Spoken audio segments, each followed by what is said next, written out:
Hola, muy buenas tardes. Mi nombre es Carlos Alberto Forero Toro, estudiante del doctorado en Ciencias de la Educación de la Universidad de Cuauhtémoc. El día de hoy vengo a presentarles un resumen de la actividad 2.1 de la asignatura Psicogénesis y Aprendizaje Significativo, orientado por la doctora San Juana Aguilera. Bueno, en los capítulos que vamos a abordar son los capítulos 2 y 10, que plantea básicamente el recorrido teórico y planteamientos principales de Jean Piaget. Este psicólogo suizo hizo un gran trabajo enfocado en la manera en cómo se construye el conocimiento, lo que generó las bases para el constructivismo y hoy en día es un pilar fundamental para todas las personas que nos dedicamos a la docencia. Dentro de sus obras está la psicología y educación y principalmente el desarrollo intelectual del niño orientados a la psicología y pedagogía de la educación. En el capítulo 2 se plantea lo que es el método clínico y epistemología genética. El método clínico fue un método desarrollado por este científico basado en entrevistas flexibles para los niños, ya que en dicha época, estamos hablando de 1920, 1930, los enfoques y el modelo educativo era muy tradicional, enfocándose en los resultados principalmente, más no en las maneras como los niños desarrollan o construyen su conocimiento. Eh, Principalmente, este método permitió identificar algunos errores y características que todos los niños, pues cada niño tiene un ritmo de aprendizaje diferente, pero coincidían en en las mismas categorías, lo que llevó a generar su posterior obra que mencionaré más adelante. Em, Habla también del constructivismo, donde pues el postulado principal de Piaget es que el individuo o el niño construye el conocimiento activamente. No es una caja que se llena de conocimientos, sino que lo va construyendo a través de ciertas interacciones y desarrollo psicológico y cognitivo. El aprendizaje es un proceso dinámico donde hay diferentes procesos como la asimilación y acomodación. El niño modifica sus esquemas mentales y asimismo va construyendo su conocimiento.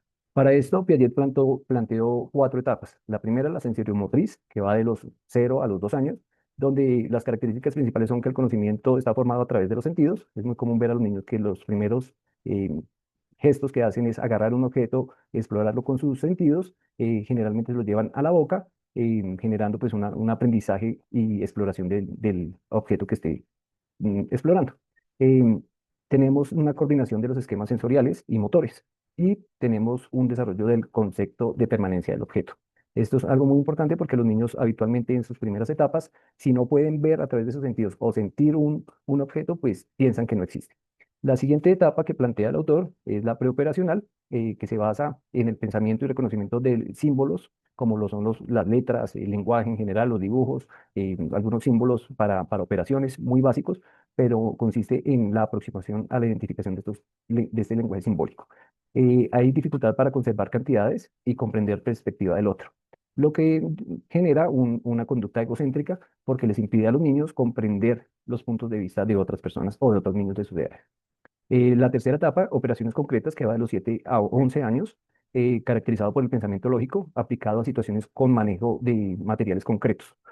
Acá aparecen en matemáticas, yo soy docente de matemáticas, actividades muy importantes como la conservación, el hecho de que un niño sepa que 1 litro de líquido en una botella, si se inserta en un plato, pues se conserva dicha cantidad, es muy importante. Esto es fundamental para la consolidación del pensamiento métrico, que en matemáticas es fundamental, en física, en química, lo podemos ver en general en la vida. Clasificación de objetos y seriación. El reconocimiento de cantidades menor que, mayor que, es fundamental. Se dificulta en esta etapa actividades de pensamiento mayor, que son las actividades de hipotetización. Ya la cuarta etapa son las operaciones formales, que va de los 11 años en adelante, donde pues, se reconoce la capacidad de pensar abstractamente y razonar de manera deductiva. Acá la identificación del razonamiento científico es fundamental en los niños, ya que les gusta mucho explorar. Y también otra característica es que aparece un desarrollo de interés especial por los temas sociales, morales y filosóficos. En este capítulo se plantea y se define la epistemología genética como una disciplina que estudia la génesis y evolución del conocimiento, a través de los niveles más simples, como las acciones sensoriomotoras, hasta los más complejos, como el pensamiento científico. En esta perspectiva se integra todo lo que tiene que ver con el tema biológico, lógico, desarrollo psicológico y filosofía y moral que trabajan los niños en sus hogares y en la escuela. Implicaciones educativas, como se mencionó anteriormente, no es imponer conocimientos en el tema educativo, sino ofrecer experiencias que permitan la construcción significativa de los mismos. Eh, a- Algo muy fundamental en los modelos actuales educativos es que es necesario adaptar los contenidos a las habilidades y etapas de desarrollo de cada niño. Y también es relevante reconocer que el error hace parte del proceso de aprendizaje. En este cuadro comparativo se presenta una crítica a la educación tradicional, donde, pues, como se mencionaba, estaban basadas principalmente en la memorización y en la figura de autoridad. No se discutía ni se debatía lo que decía el profesor. Hoy en día, pues, este modelo está se ha reflexionado al respecto. Estas conductas impiden el desarrollo del pensamiento lógico y de autonomía de los niños. Se propone una pedagogía activa donde el niño debe ser parte fundamental y constructor de su aprendizaje. Eso implica que tenga que atravesar por experiencias significativas de aprendizaje. Como los docentes debemos fomentar el descubrimiento y la exploración de los niños y valorar el trabajo cooperativo. En esta parte, aunque Piaget no enfatiza, lo menciona, no lo enfatiza tanto, otros autores como Vygotsky enfatizan en la importancia de que no se aprende solo, sino con otras personas. El rol del maestro, como se mencionaba, proponer situaciones desafiantes, estimular la curiosidad, favorecer la autoevaluación, respetar los ritmos de aprendizaje, ya que cada persona aprende a un ritmo diferente y pues no se trata de replicar contenidos, sino de explorar y desarrollar habilidades de pensamiento. Algo fundamental, el error como parte del aprendizaje permite a los niños realizar una actividad fundamental de equilibración entre aprender entre el error, qué errores cometió. En matemáticas sí que es fundamental a partir de la repetición de algunos ejercicios, identificar dónde se está cometiendo el error para que se logre la acomodación de su estadio cognitivo. En la última parte de las implicaciones educativas, pues nos lleva a pensarnos siempre y seriamente en la evaluación, enfocarnos en la comprensión y no solamente en los resultados.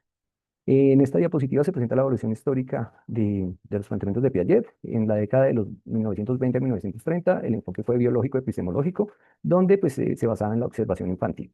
De 1930 a 1950, la psicología del desarrollo, enfocándose en las etapas cognitivas mencionadas anteriormente y en la lógica del pensamiento. De 1950 a 1970, el desarrollo de la teoría de epistemología genética, donde pues, la pregunta fundamental es de cómo se origina el conocimiento y cómo se equilibra. En 1970 1980 se le dio gran relevancia en el ámbito educativo. Acá obtuvo un clímax en esta discusión que al día de hoy pues sigue activa y sigue vigente. Surgen pues pedagogías activas y pues se critica el modelo tradicional de enseñanza. El legado pues es enfocarnos en el enfoque constructivista que con apoyo de otros autores como Vygotsky pues están vigentes en estos días con otras teorías de aprendizaje. Conclusiones. Piaget propone una visión interesante del aprendizaje. El conocimiento se construye, no se implanta, no se inserta. La enseñanza debe considerar las etapas de desarrollo cognitivo, exponiendo experiencias adecuadas al nivel del estudiante, dado que pues, cada uno aprende a diferentes ritmos. En las escuelas esto es un tema muy importante a revisar porque pues con todos estos planes de ajustes razonables para las necesidades, poblaciones con necesidades educativas especiales, se hace necesario el apoyo de psicoorientadores, de docentes sombra, etcétera, para que los docentes también tengamos la posibilidad de adecuar y adaptar experiencias de aprendizaje al ritmo del estudiante. Esto no es fácil de conseguir, pero es una necesidad para lograr un poco más de equidad en nuestro sistema educativo. El maestro debe ser un mediador del proceso de aprendizaje, no es un transmisor.